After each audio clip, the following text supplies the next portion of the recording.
This is the Five Starr Podcast.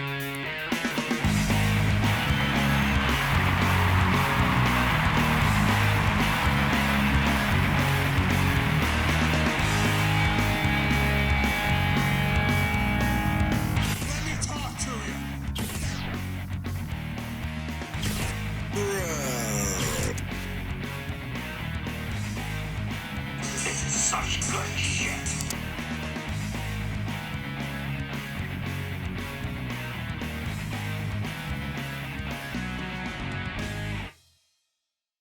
What do you guys want to talk about? It's warming up outdoors. You can feel the heat wave cometh. Meanwhile, in the world of wrestling, things are colder than a witch's boobie. I'd use the T word, but I don't know if YouTube likes people using derogatory slurs in the first minute of videos. I found that out the hard way. It's usually where my videos gain the least amount of viewership. But that's why Rumble is a thing. But I hope everyone's doing all right. It is still incredibly hot in this room right now. The air conditioning hasn't kicked in yet. Technically, it's spring for another, 2 months? Man, if we're peaking in the 80s by April of 2023, good God. I don't even want to know what'll be in store for mid-June, early July. I mean, I'm not a global warming believer, but if the climate people are going to try and argue for it, this might be the calendar year to do so. It's also the time of year where things get really hectic, so you're probably going to notice a variation in length for this particular episode. I was not as thorough in my note-taking for the wrestling content this week, and, well, I have an explanation for it. But, yeah, it was just one of those weeks. I mean, I didn't even get a chance to sit down and watch the world-class episode until, Thursday morning. And I usually have plenty of time to sit down on Tuesday or even Wednesday night to watch that stuff. But, life happens. So if the show seems more tame than usual... Sorry, is it tamer or more tame? I don't think I've ever used the word tamer before, but it sounds like a thing. I don't know. I've never been a world-renowned public speaker and or English enthusiast, but it was one of those subjects in school that I did fairly well in. I wouldn't say I excelled in it, but I passed. Probably because I liked reading, and most kids hated that kind of stuff. I didn't like most of the books we read. Most of it was garbage, but gave me more of an appreciation for wanting to go out there and pursue the content that actually interested me. That and writing. I always enjoyed writing too. And then there was math. And I kind of just accepted that since I wasn't Asian, that wasn't going to be my thing. So instead I settled with music. And that's my life story in about a sum total of 2 minutes. Thanks for coming, everyone. Catch you next week. Nah, I'm just joshing. Anyway, y'all ready to dive headfirst into this thing? And as I sit here sweating profusely because of how frickin' hot it is in this room right now, guess it'd be a good time to start talking about Dynamite, eh? Get my blood pressure rising even more so that my body overheats and I pass out. If anything was going to get my blood pressure up, it was listening to whatever that new music Swerve Strickland has right now. And you'll have to pardon my obligatory, I don't watch Rampage and or Dark and or anything AEW related outside the Wednesday night shows and the pay-per-views. So you'll be shocked to hear that when Swerve came out for this opening match with Darby Allin, and he was accompanied by Brian Cage and some other guy that I've never seen or heard of before. Now apparently what is sponsoring AEW's 729th faction, known as the Mogul Affiliates. Yeah, I had no clue what was going on here. Why is this group a thing? When did it start? How did it start? How did these people get assembled together? The answer, like always, is I don't know. I don't care. It's another underneath group with a bunch of guys that nobody gives two flying fucks about. And we were given no reason to care about them here because, shock of all shocks, Swerve lost clean to Darby. Good. But at least it's confirmed now. Swerve in our glory. No longer a thing. Bummer. Just when they were starting to get over too. I know, I'm kidding. I also liked how the setup to this match was them showing a video footage of Brian Cage giving Darby the F5 on Rampage. So, of course, fast forward to Wednesday, and it's Darby versus Swerve. Because, you know, Tony Khan logic. And the match was a complete mess, as you'd probably expect. Absolutely no coherency to anything that was going on. Just every modern-day indie match with two green guys that do a bunch of moves and have no idea how to apply ring psychology to anything. They're trading moves back and forth, 50-50 the entire time. Fighting on the floor nonstop to the point where it just buries Aubrey and makes her look like she doesn't have a first-grade education because she can't manage to count to 10 properly. At one point here, Swerve ripped off Darby's leather belt and just started whipping him with it right in front of Aubrey. She was looking right at it. So what does she do? Well, she stands there with her hands on her hips and lets Swerve keep strapping Darby. Occasionally giving him the disappointed auntie look. But that's about it. And then after Darby took like 6 or 7 belt shots to the spine, of course he's right back up hitting running spots like 10 seconds later. Totally no-selling it. Because he's a fucking Nimrod. Lots of sloppy, fake punches and forearms. The break spot was Swerve giving Darby a springboard double foot stomp over the top rope to the floor. Looked like it about killed Darby on the landing. So, of course, it's a commercial pitch. Because no one bothers agenting these fucking things. No one's apparently smart enough to say, hey, Swerve, come here a second. Maybe you should save a move like that for a finishing sequence because, I mean, it actually looks pretty sick. It also looks like it should ideally kill somebody. So maybe you don't do it midway through the match just so you can come back and do more shit after the break. Just a thought. So at that point, I kind of checked out of this thing until the finish, or at least somewhere relatively close to it. I saw the part where Aubrey kicked Brian Cage and Prince Nana out from ringside.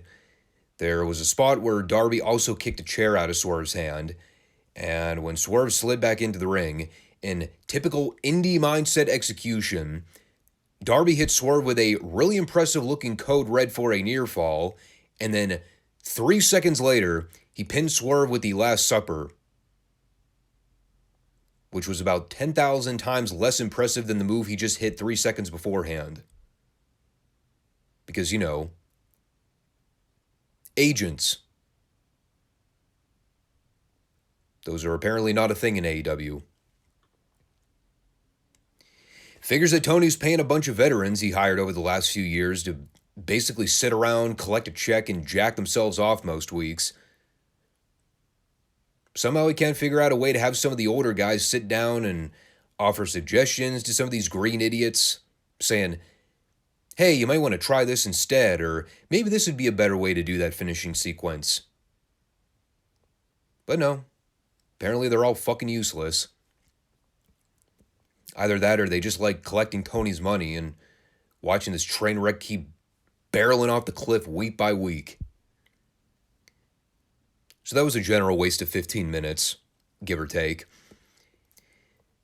And then came the subsequent promo material, which blew that opening gymnastic jack-off fest out of the water. Here comes MJF, and he's immediately on the offense doing the heat promo on Darby. And one of MJF's recurring themes with his promos recently is mentioning the times that he wrestled and beat the other members of the Four Pillars in the company. The ones with Jungle Boy and Sammy Guevara.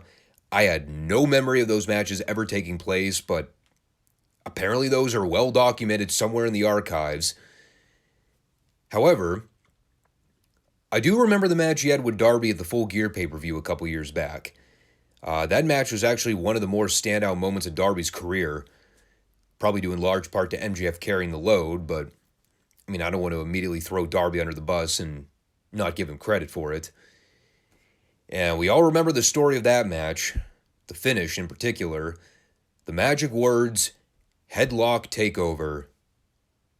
That is how MJF beat Darby. You know, after a preceding diamond ring shot, but hey, MJF misses details sometimes. He's not a perfect human being.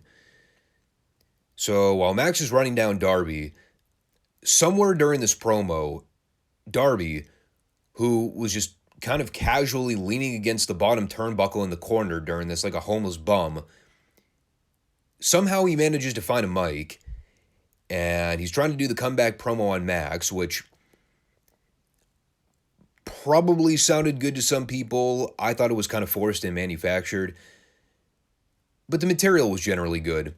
He told Max that nothing's changed in the last 6 years since they first met. He's still the same old MJF. For Darby, though, he tried to pursue all the materialistic possessions, and it did not make him happy. What made him happy was getting the opportunity to give back to the important people in his life, namely family. Talks about getting the chance to finally afford the opportunity to buy his parents a home, help his dad retire. All with that Tony Khan paycheck. Must be nice having a billionaire boss sometimes. There's a lot of things you can afford to do with a guy's money when he's paying you large sums of income for work that probably should be warranting you an eighth of that overall income. He also tried to convince Max here that therapy was a valuable option. I beg to differ. I tried it, didn't help. You want to make your life better and turn things around? Surround yourself with smarter, more influential people that'll be honest with you and call you a piece of shit when you're not putting forth your best effort. That's where the real progress happens. Anyway, well, long story short, I don't want to get too lost in the weeds. MJF basically got out the line where he talked about how he's in this business to create a legacy. It's to be the greatest of all time. And for Darby, his legacy will be that he's nothing more than Sting's bitch. And this is where things really turned around for the better. In some ways. Paying Tony Schiavone the big bucks on commentary, so all he has to do is shout, "It's Sting!" And here comes Sting. And by the end of this thing, whew, there went Sting. So he gets in there and starts pitching pom-poms at Max, saying that he doesn't view himself as a cheerleader, and he's getting a little fed up with all this, quote, Cody Daycare stuff, unquote.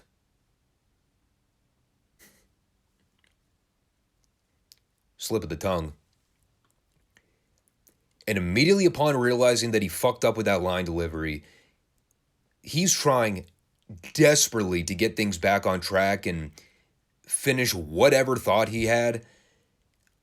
I don't know what happened here. I don't know what he was supposed to say. Obviously, Sting just kind of blanked, gave up trying. Who really knows? But he's out there bumbling and fumbling and stumbling over his own 2 feet.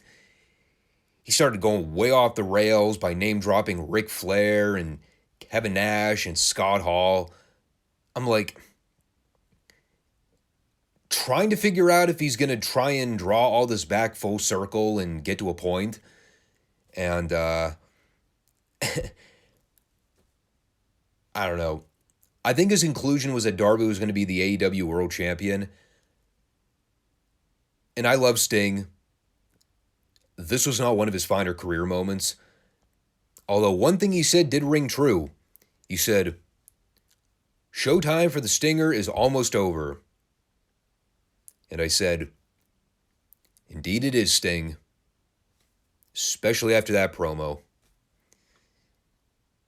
But of course the people cheered him. I mean, Sting's basically unbreakable at this point. That guy could walk down the aisleway, drop his pants, and take a shit in the ring, and Tony Schiavone would be wetting himself at the commentary desk going, "It stinks!" And the people would still pop for it. And I will say, in all fairness here, I've been very critical of the direction they've been taking MJF as the world champion. The stuff with the 4 pillars just hasn't really worked for me. I don't really buy Jungle Boy, Sammy, or Darby as credible world title challengers right now. You know, given the way they've been booked on television in the last year plus. But out of the 3 challengers, Darby's the only one that I would strongly consider caring about. I don't want to see him in there with the other 2 jabronis gumming up the works, but if it's him and MJF in a standalone title match, I could maybe buy that. Maybe not on pay-per-view, but certainly TV. I mean, part of me really wants to see Sting and MJF in a title program now, especially with considering how fucking nuclear that room would be for Sting challenging. It would probably end up being AEW's match of 2023, no question. I mean, trust me, if Sting versus Hogan can get over in 2010 in a fucking TNA ring, of all places, they can get over MJF versus Sting in 2023 for the AEW World title. You just need a hot crowd in the right room in the right environment. So we'll see. But that was basically the first half hour of the show right there. And from there, it was pretty much one steady decline for the remainder of the program. They followed the opening with Powerhouse Hobbs beating Silas Young for the TNT title in like a minute.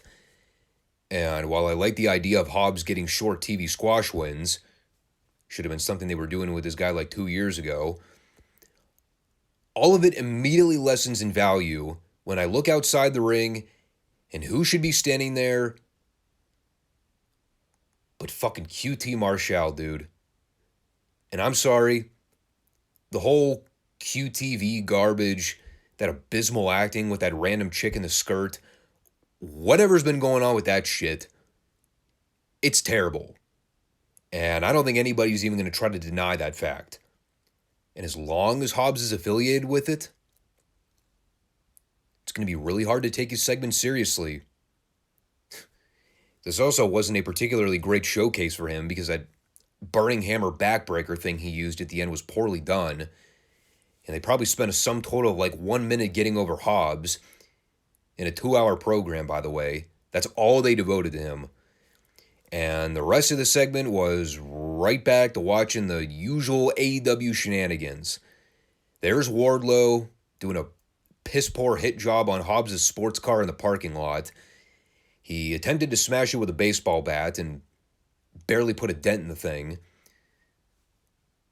Probably didn't help that the car was black, and they also shot this angle outside at night, so you couldn't even fucking see any of the damage done to the car. I guess except the smashed windows. Then he ended up using a forklift to tip over the car, and had they just left it alone there, I mean, it still would have been stupid, but they could have just left it with the heels flipping out, baby faces get the last laugh, like, whatever. It didn't need to be that complicated. But because this is AEW, and Tony Khan's a fucking rotten booker, Everything always has to overstay its welcome to the point of absurdity in this company. So, after Hobbs pretended to be mad about his car getting jacked around,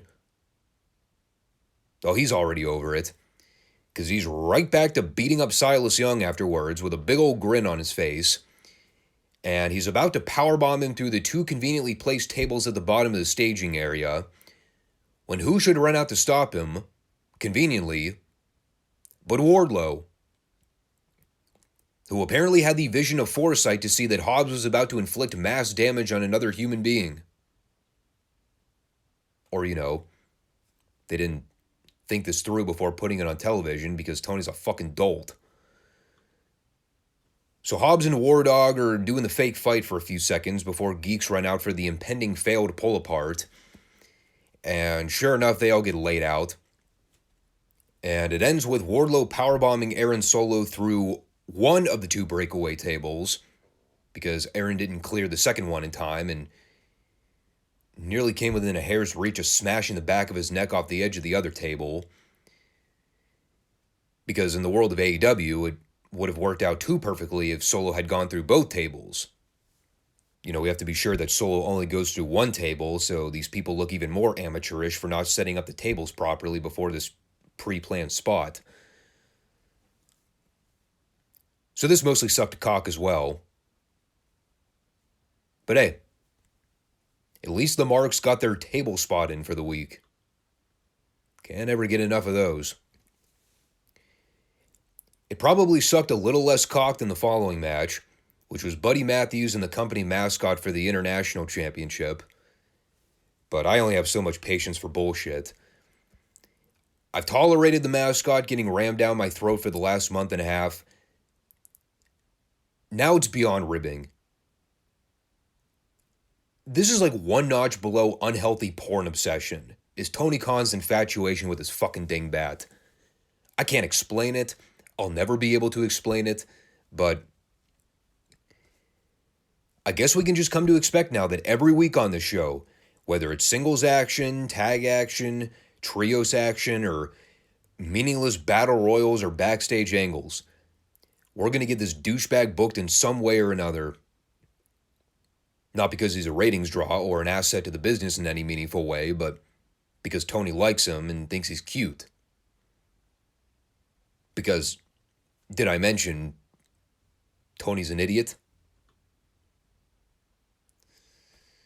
So what else did we learn on this complete disarray of a program? Well, we learned why Matt Hardy turned on Ethan Page in the Firm last week. The answer? You ready? The answer is nobody cares. But you know what the people did care about was Jeff Hardy's return.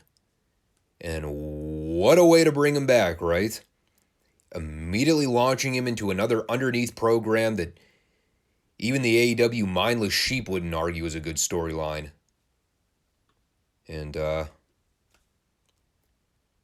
well, regardless of the pop, which don't get me wrong, it was pretty ruckus, these AEW fans love themselves some Jeff Hardy.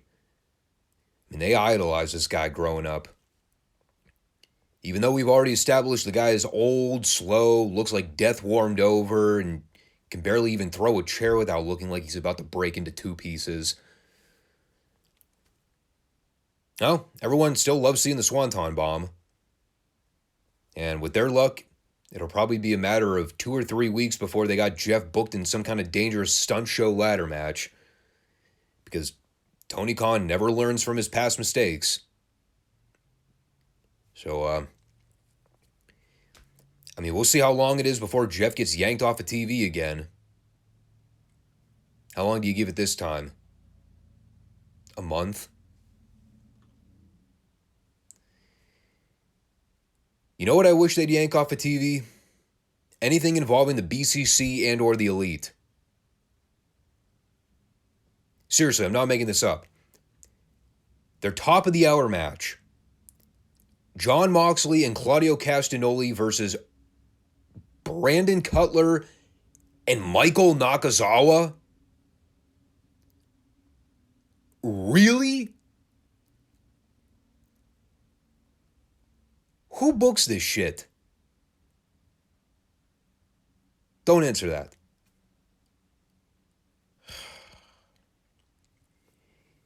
And they wonder why they're running off people in spades. It's either that or constantly booking Riho on television. The next two matches in a row were a case of would you rather. Would you rather watch Moxley and the Elite's flunky team have a rotten, horrible indie match for 3 minutes, followed by bad comedy and afterbirth run-ins from the Beta Bucks and Omega? Or would you rather watch Riho wrestle for more than 5 minutes? They're both equally horrible by every sense of the word.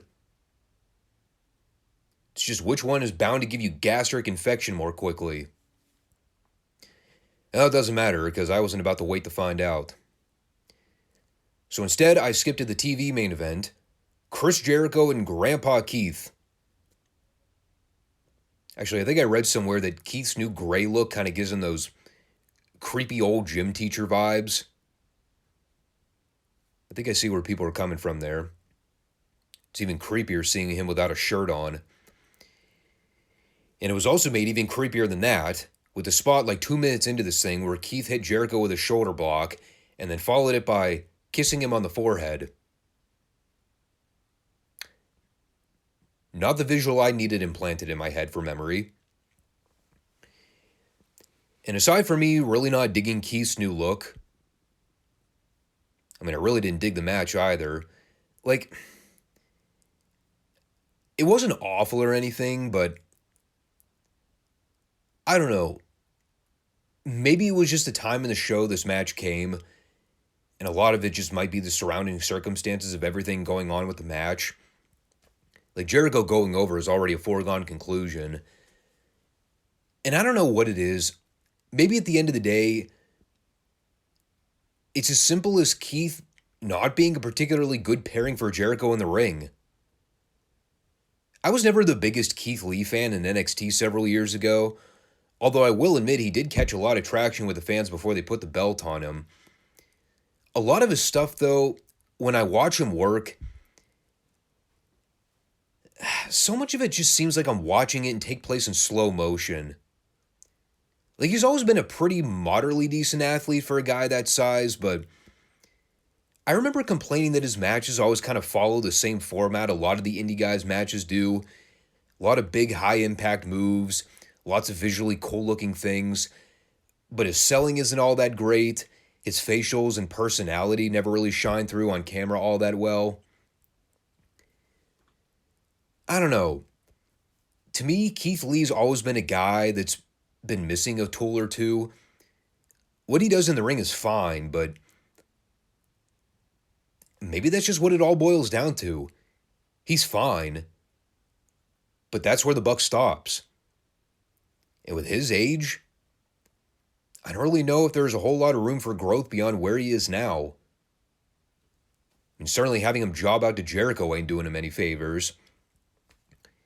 Meanwhile, you got fucking Swerve running in there at the end and clocking him with a camera and costing him the match that way. Just so that after Jericho wins, Adam Cole can come down to endorse Keith and bump fists with him. And they walk off together like it's a 50-something-year-old gym coach talking with a 16-year-old kid. I don't know. I said I didn't take a lot of notes with the Dynamite show this week. The whole final hour was so worthless. I skipped the BCC Elite nonsense and the girl stuff too, as I normally do. But even with the Jericho-Keith main event, it was just a total nothing burger by the end of it. I still don't really care about Jericho versus Cole. Keith versus Swerve is being done about 9 months past the expiration date. I know the Double or Nothing pay-per-view isn't for like another month and a half, but here's the problem AEW's running into right now. Beyond all the usual problems with the booking and things not making sense, the business dilemma they got going on right now is that they're advertising a huge event for the end of the summer. Whatever this all-in show is going to be at Wembley, whether it's a pay-per-view or not, AEW needs to be pulling out all the stops to ramp up as much enthusiasm for that show as possible. And after that announcement last week, What was their follow-up here? A week later? Barely a peep about it. There was no replay of Tony mentioning it. There was no major angle or video package attending to it. There was barely, if any, recognition that the Wembley show was even a thing. So if, God forbid, you skipped out or missed last week's show, if you didn't live on the internet 24/7, would you have any idea AEW is running a Wembley Stadium show at the end of the summer? I sure wouldn't. Was there any indication on this show that there is a Wembley Stadium show coming up? And meanwhile, their efforts to even do a moderately decent job building to a filler pay-per-view in late May is hardly paying off. We don't even know what the fucking main event's going to be for that thing yet.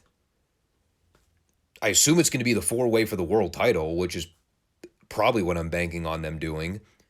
I don't want to see a 4-way because that sounds like an incoming train wreck and a half. Not for anything MJF will do, but the other 3 jag-offs.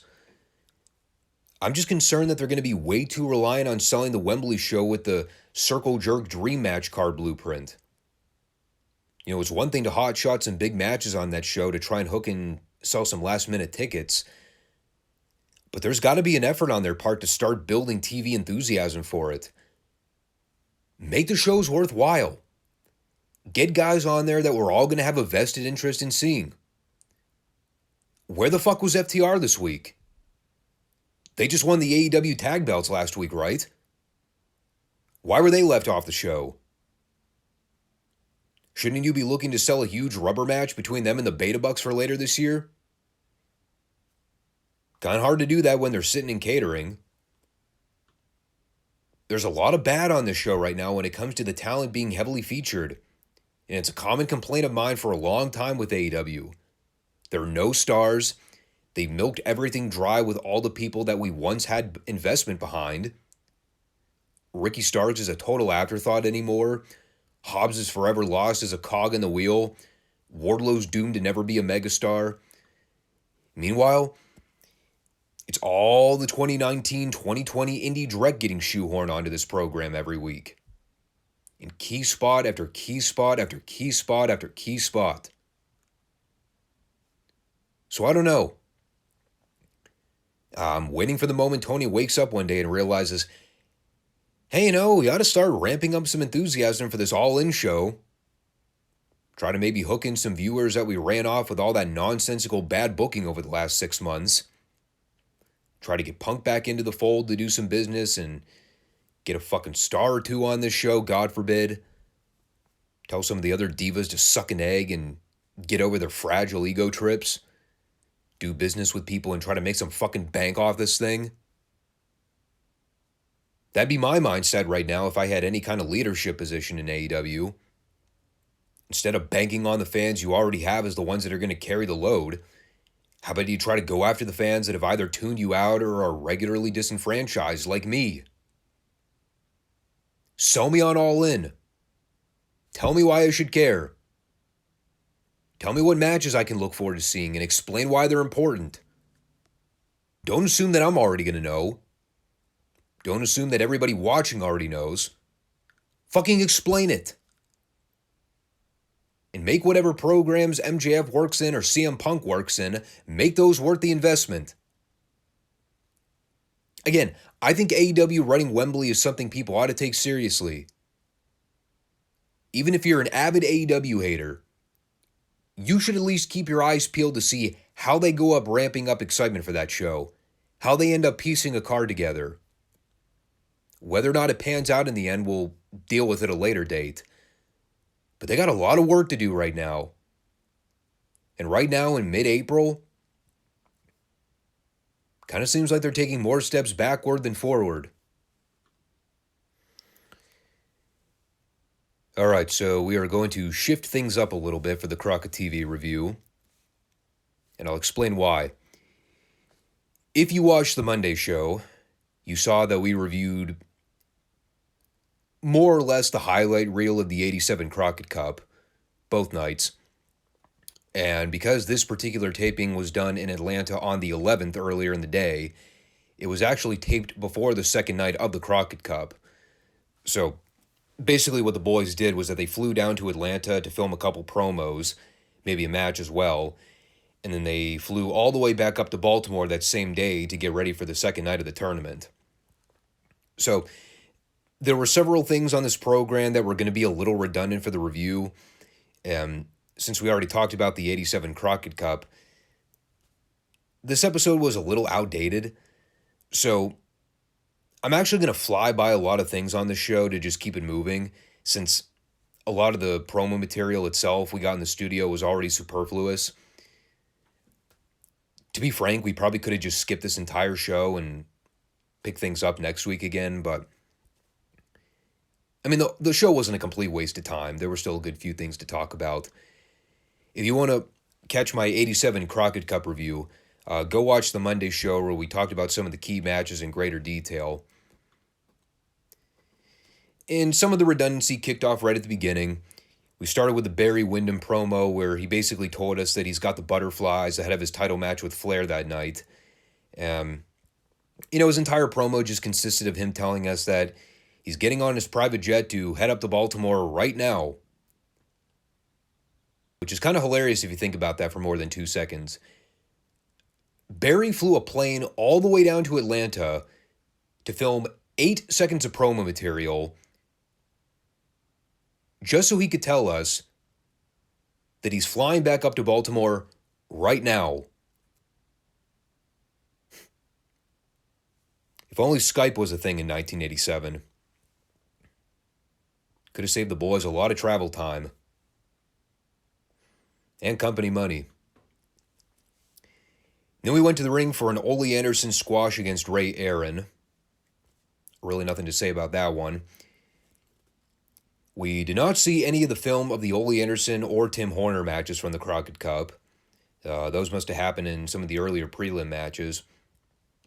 Horner's partner, if you've been following the TV show, was Mike Rotunda. And actually, you know what? I'm curious now. Should have pulled this up from the beginning before we started here, but I had the 87 Wiki tab open up here, or the Crockett Cup tab, because they had the brackets outlined. Yeah, it looks like they got eliminated in round 1 by Bill Dundee and the Barbarian. So those guys were out fairly quick. And on that same show, Ole ended up working a cage match with Big Bubba, which unfortunately there was also no footage of. And I was actually kind of surprised about that one. I would have thought we would have seen that match filmed, but it was not part of the final tape release. Then we had a Road Warriors promo, and they're just talking about being ready for the Crockett Cup. And we obviously covered a lot of their ladder matches in the tournament. They ended up getting eliminated in the quarterfinal round by the Midnight Express, after all the ring shenanigan interference from Jim Cornette, and the infamous Fireball of Doom spot that did not connect with Animal, even though he sold it like it did. I think I said at the time, between that match and the Armstrongs versus Tully and Luger match, it's a toss-up between one of those two as being the best match we reviewed in that series. Of course, that's discounting tape that we did not see released in the final video. But the Road Warriors Midnights match was one of the better tournament matches on either nights. Then coming back from the break, we had Jim Cornette and Big Bubba over at the booth. You know, Corny's obviously plugging the Midnights for night 2 of the Crockett Cup, since they ended up lasting to the semifinal round. And while that was all well and good, standard Cornette promo, the more notable thing about this segment was getting to see Sweet Stan Lane in action for the first time on Crockett television. He and Beautiful Bobby wrestled Larry Stevens and Tommy Angel, beat them in a short squash. And yeah, this was more about trying to establish the chemistry with Stan and Bobby, since they really didn't have a chance to work all that much together before the Crockett Cup. You know, they didn't even have matching ring gear for this match. That's how last minute that switch was from Dennis Condrey to Stan Lane. And, you know, while they weren't as fluid as Bobby and Dennis were yet, they had some nice double team spots here. Saw some of those classic midnight deals. You know, the heels throwing the job guys out to the floor and pretending to catch them on the concrete, all the cocky poses and giving the jobbers the fake hope spots. I also enjoyed Corny fawning over Stan's body. And he did have a good physique. I will grant him that. But that was a fun 3 or 4 minutes. Then coming back, they replayed that awesome segment on last week's Crockett episode with Ric Flair and Precious. The bitch slap heard across the globe. Rick out there trying to game Precious in front of God and everybody, only to eat a slap across the face. And once you get past the creepy factor of him mentioning that he never takes no for an answer when it comes to getting what he wants from a woman, now you can chalk it up to Ric Flair being Ric Flair. And we saw the footage, plain as day.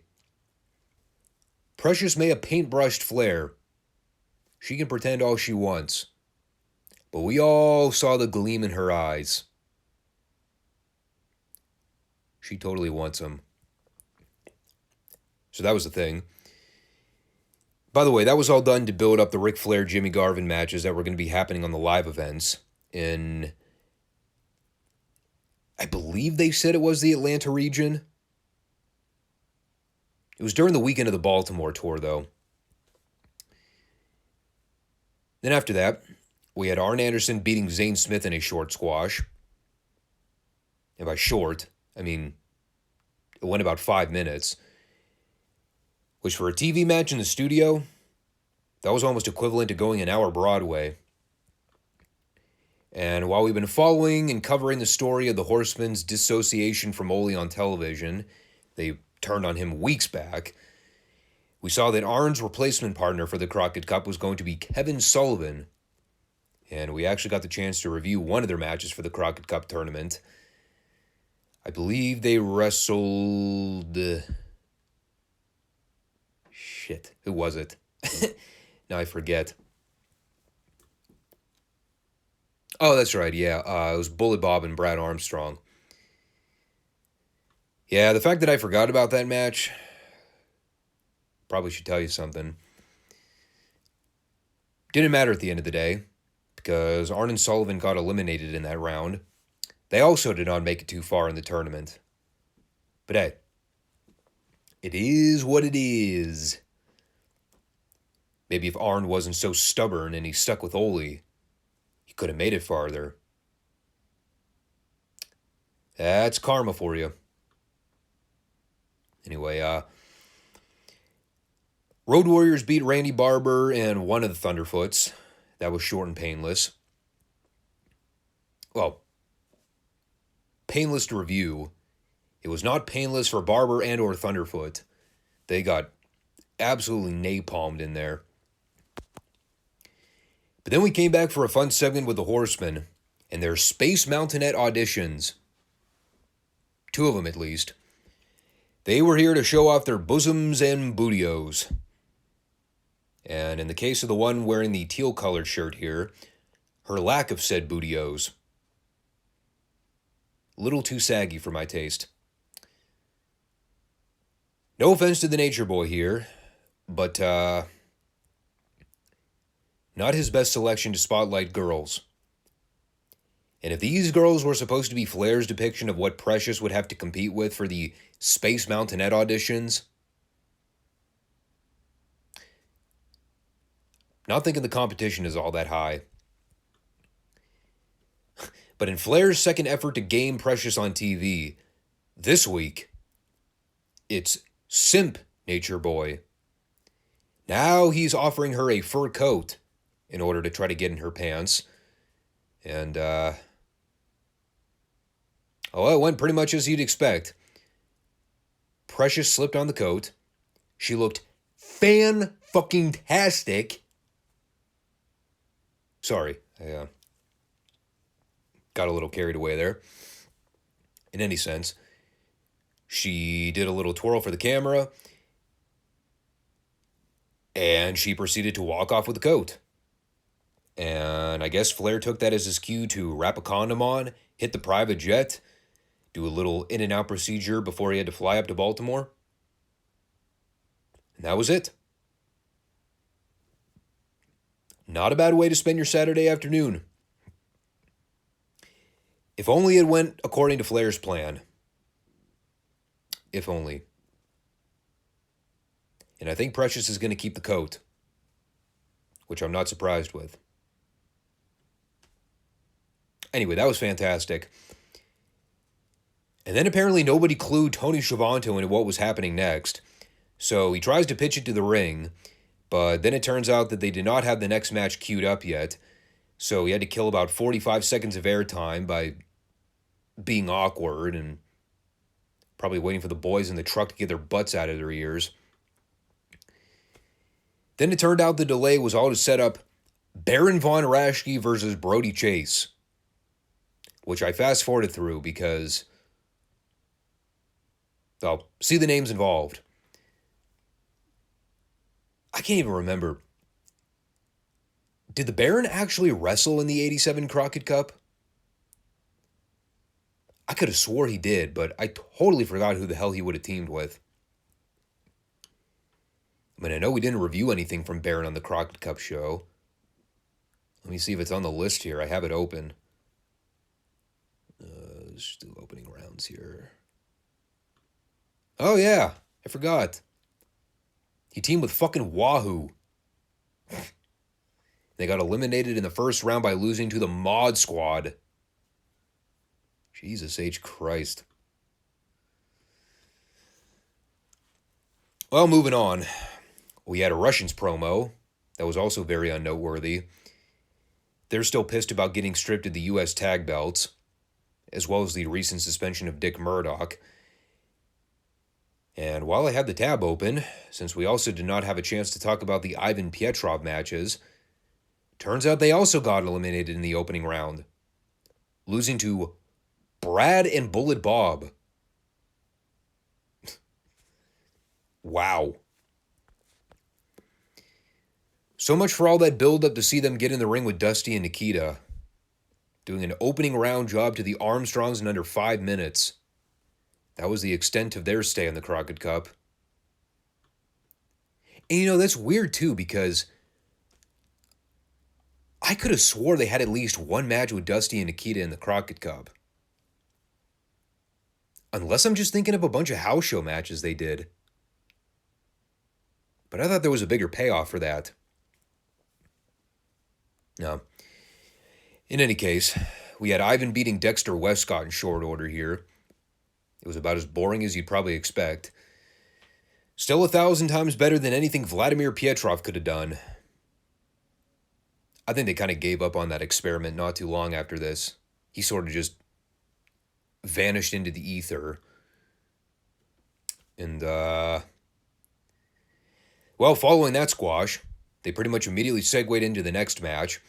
It's Gorgeous Jimmy Garvin versus Thunderfoot number whichever. 1, 2, 3, 4, 5, doesn't matter. And remember that segment a few minutes ago where Precious walked off wearing a fur coat and Flair was in hot pursuit? Well, Precious was back out here. I have no idea what the hell happened behind the curtain with her and Flair, but we can safely assume one of two things. She either gave him a quickie, or Jimmy Garvin dealt with the issue firsthand. Tell you what, though, for a guy that's having his wife hit on in front of the entire country, Jimmy Garvin's a pretty happy man. He's out there shucking and jiving and shaking his hips, doing the Gorgeous Jimmy thing.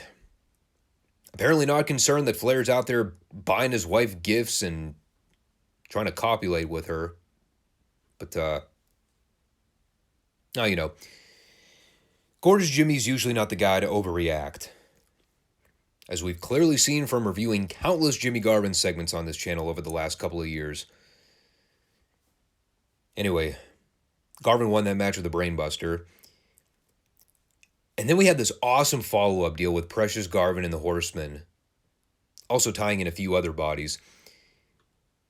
At first, you had Garvin cutting the babyface promo on Flair, telling him that he can buy all the fancy cars and walk around sporting the custom suits, but he ain't man enough to steal Jimmy's wife from him. And while Garvin's running down the Nature Boy and talking about how Flair was right when he said that Precious was going to be leaving with the world champion, he is right, because the world champion is going to be Gorgeous Jimmy. And that brings out Flair and the rest of the Horsemen to fire back on Precious and start berating her, asking where she disappeared off to. So apparently that off-camera blowjob did not happen. But while Flair's trying to intimidate her, who should come out to try and clear matters up but fucking Dusty and Nikita? More so Dusty. And he basically inserts himself into the middle of everything here. And the conversation boils down to this. He asked Precious if Flair gave her the fur coat. She said yes. And then Dusty goes, "All right, then it's settled. We're done here." And he tells Jimmy and Precious to go ahead while Dusty tells Flair that if he has a problem, he can take it up with him personally. And I'm sitting there dumbfounded like, what kind of witch doctor bullshit magic did Dusty just pull off there? Just walking out there and shutting Flair down by saying, "You bought her the fur coat? All right, then it's hers now. See ya. Bye." Then all the baby faces walk off while the Horsemen are like, the hell just happened? Well, it's quite simple. The four Horsemen just got. They got played. Ric Flair specifically. But a valuable lesson was learned here. Don't ever simp for women. You never get a return on the investment. That's case in point female education 101 right there. All of that literally had nothing to do with the Crockett Cup tournament either, but it was still the best part of the entire show. You know what wasn't the best part of the show? Tim Horner's promo on the Crockett Cup. That was, how you say, lame. Oh yeah, and Ole's still rocking the Louisville Slugger, popularizing the baseball bat before Chris Jericho did. Because, you know. Well, didn't he tell you? Chris Jericho, he popularized the baseball bat gimmick in wrestling. That was his idea. Because he's a genius. Anyway, moving right along in the program, we had the debuting New Breed wrestle this week. They took on Cougar Jay and Chance McQuaid. The New Breed, for those that did not know, was Chris Champion and Sean Royal. The tag team that I believe lasted for all of about 4 minutes before they broke up and went their separate ways. Chris Champion stuck around for a little bit longer as a singles guy, but I think he spent most of his run in Memphis and did a little bit of work with WCW in the early 90s. Sean Royal, I haven't heard that name in years. I have no idea what happened to that guy. Like, he was one of those guys that just sort of vanished and was never heard of again. I have no idea how long they stuck around in Crockett Promotions, but yeah, they were two young green guys they tried to give a push to. Obviously, they didn't really pick up steam or make all that big a difference as a team in the business. I mean, the fact that the team lasted for less than a year should really tell you all you need to know. Their work was generally sloppy and not all that good. Chris Champion almost lost his footing on the top rope trying to do a double axe to the floor. Their basics were mid at best. I mean, pretty much the only thing they had going for them were the physiques. Then you took one look at their ring gear and you immediately wanted to take your eyes off of them again. I think they were going for the retro look. Kind of looked like someone gave multiple buckets of paint to a toddler and then he just dumped the paint on the ring pants. And that was the design that came out. But I really didn't have anything else to say about that. Then we came back for a Lex Luger promo. And he basically took about 8 minutes to say all of nothing. The conclusion was that he still wants a U.S. heavyweight title match with Nikita Koloff. The rest was just incoherent psychobabble. And he also took his shirt off and flexed. Because, well, you know, that was kind of Lex's thing. Followed that with a Tully Blanchard match. Quick TV title defense against Alan Martin, which was fun, but kind of pointless. I mean, Tully knows how to make pretty much anything entertaining. It doesn't matter who he's working with. They could have put a fucking wet mop in the ring and Tully would have still found a way to have a good match with it. The best part of the match here was listening to JJ heckle Martin, basically calling him a pathetic piece of shit without saying the blunt part aloud. But Tully got the win with a slingshot there. Also fun, but equally pointless, was the Ron Garvin Bill Tab match that followed. You know, obviously we covered the Garvin brothers and the Tully Luger matches from the Crockett Cup. Even though they spent this episode mainly covering the Jimmy Garvin and Ric Flair program, it is important to remember that Ronnie and Jimmy played a huge part in the Midnight Story advancement. And they ended up losing that second round match via countout, which, now that I think of it, I'm pretty sure that match aired on night 1. So technically, by the time this aired, the Garvins would have already been eliminated from the tournament. But, now you know. The tape delay schedule always fucks things up. But definitely check out the Monday show to hear me talk about the Midnight's Garvin match, because they tied in a lot of story details from the TBS shows there. Anyway, what do we have next? Oh, that's right. Nikita did a promo. Again, Crockett Cup hype. You know, still selling the neck by this point, but he's getting the stamp of approval to wrestle after visiting his doctors. Kayfabe. Then, right as we come back for the next match, Lex Luger versus Larry Clark. Best part of the show, hands down. The most southern redneck member in the studio. And I quote, "Nikita's gonna get you, boy." Obviously directed at Luger. And I laughed so hard at this. Mostly because right before the fans screamed this, it was dead quiet in the room. And then I just hear that accent on top of that particular line. I immediately started losing it, laughing uncontrollably in my chair. Even Luger had the "I'm trying to stay in character and not laugh" expression. You know the look I'm referring to. That was all much more entertaining than the match itself. "Nikita's gonna get you, boy." Write that one down. The match was Luger power strength, muscle flex, work a body part, muscle flex, hit a power move, flex, torture rack, win, flex again. I mean, you could almost print that one on a t-shirt. It's every Luger match ever caught on tape. That was followed with another classic, I defend my TV title with honor and pride, Tully Blanchard promo. It's great delivery because Tully is so good with putting himself over as an honorable defending champion, while at the same time making sure he delivers the material in a snide, underhanded manner, because he's a heel. Anyway, still calling out Ole, making sure to draw attention to that story and pointing over that the Horsemen still have a beef with him. And the TV main event was Tim Horner beating Mike Force in a short squash.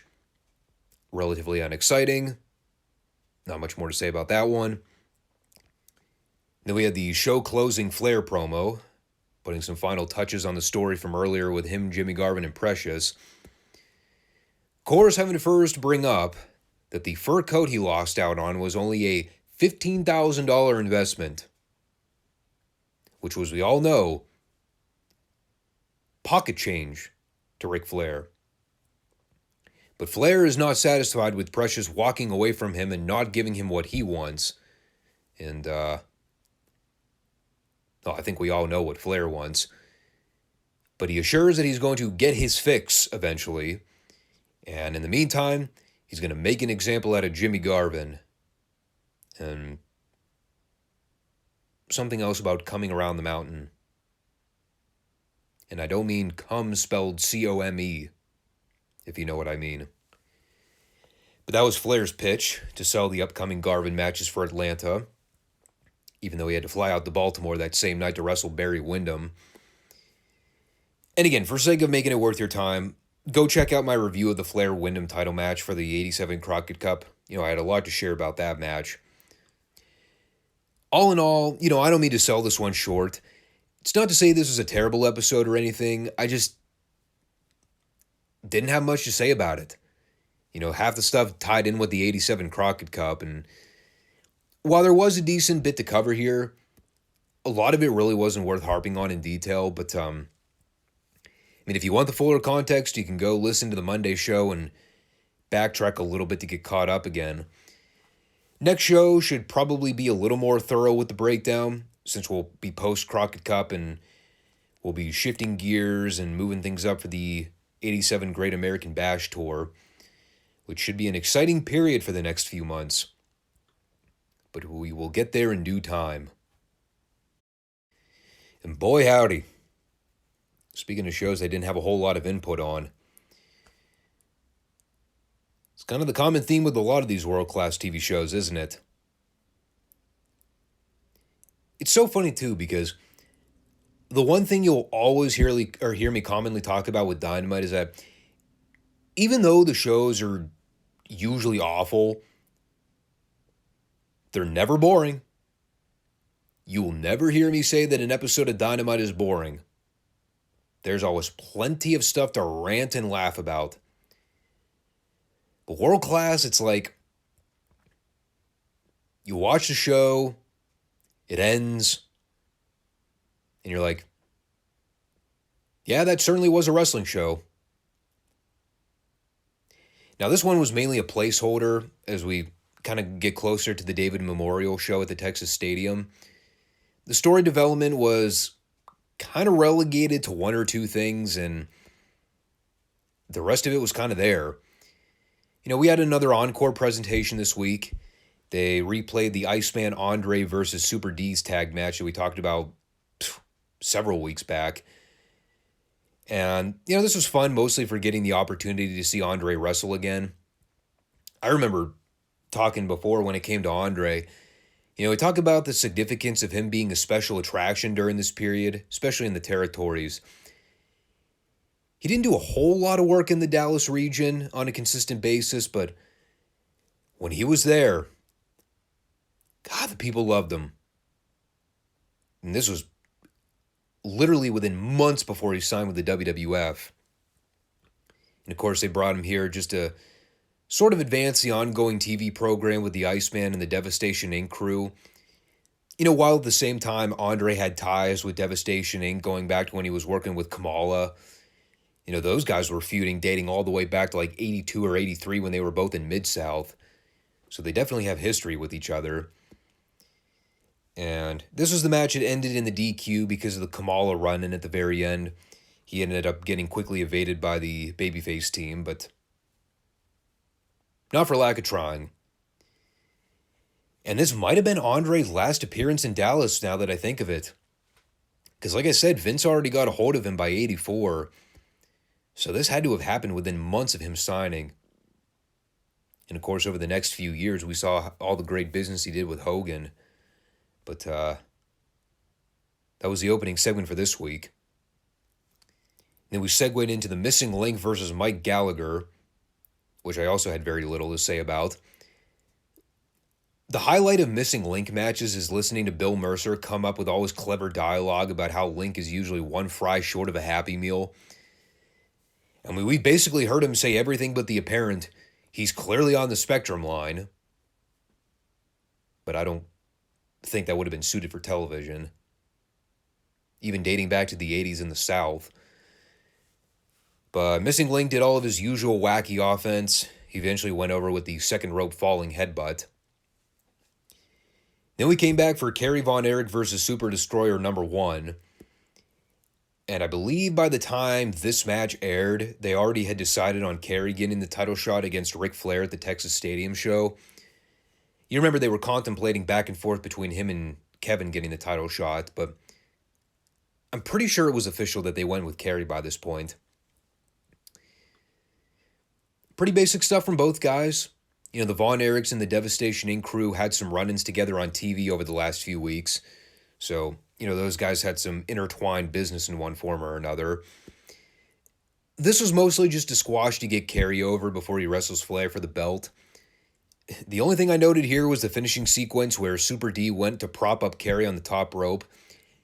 And Bill Mercer referred to this as Super D going for a super suplex. To which I said, must have been before they simplified the term to just superplex.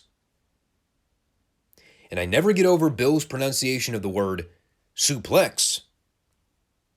Always have to emphasize and stress plex. Still funny. But Kerry reversed the super suplex, and he ended up winning with the flying elbow drop for the 3. And pretty much brought us to our TV main event. We had Mike and Kevin Von Erich teaming up to wrestle Kelly Kiniski and Buddy Roberts, which I think was just another lazy booking excuse to pin the Von Erichs and the Freebirds together, but trying to throw Kiniski in there like it would make a world of difference. It didn't. I did like the angle at the beginning where Kiniski and Kevin got into the verbal jousting match, and then Kevin proceeded to throw Kiniski over the top rope to the floor, which prompted Buddy to go over to David Manning and begin complaining that he wanted a DQ. Now, of course, the bell didn't ring yet, so he was pissed. But I'm like, yeah, at this point, I think the Freebirds would take any win they can get over the Von Erichs, since it never happens. Wrestling was good here. They were about 3 or 4 minutes into this thing when Kerry Von Erich came through the aisleway just to randomly give chase to Michael Hayes around ringside for a minute.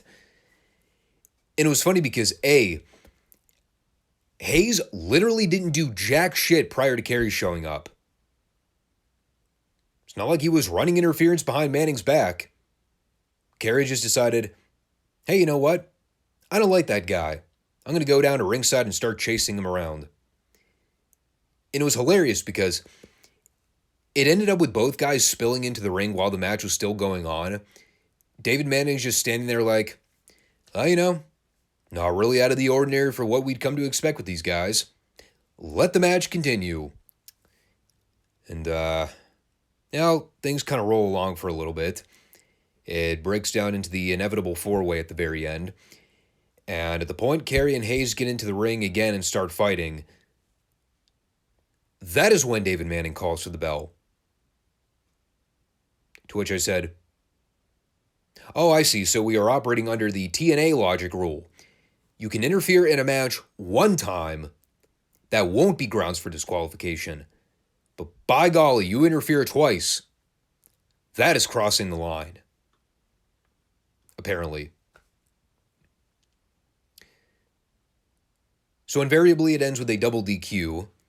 Terry Gordy runs down to try and gain the numbers advantage for the heels, but as we come to expect by now, the Freebirds don't usually fare well in brawling situations with the Von Erichs. Sure enough, they all ended up getting their asses kicked, and they get run off by the end. Mike took one of Hayes' cowboy boots and started hitting everybody in the head with it, including Kiniski. And to make the Freebirds look even more senseless, Kevin then challenged them to come back into the ring to get their cowboy boot back. So here come the heels to charge the ring. And once again, they get their asses kicked. But, that's kind of all there was to that. Which is kind of a dull, lackluster program. You know, obviously the David Tribute Show is their end goal with building up programs, but there wasn't a whole lot of major story advancement with this one. There's basically the 3-way faction warfare going on right now with Devastation Inc., the Von Erichs, and the Freebirds. Some stuff on the side with the Iceman and whatever's going on with him and Butch Reed, which did not get any story direction or mention this week. And then obviously there's the Kerry Flair title match, which we all knew about. So next week I'm kind of expecting they'll touch on more feuds and try to keep piecing the card together. But this one was kind of a pit stop episode. Very skippable in a lot of cases. But hey, made for a shorter show this week, am I right? Nothing wrong with that. The last several episodes have been fairly lengthy. Anyway, as we round things out for the Friday show here, we will be back on Monday, and I think we'll go back to the regular formula for the Monday podcast with the Retro Raw and the SmackDown shows. I don't believe I have anything else on the docket at the moment. So that also should be a relatively shorter Monday show. All right. Thanks for stopping in all. Catch you on the flip side. Take care. Peace out.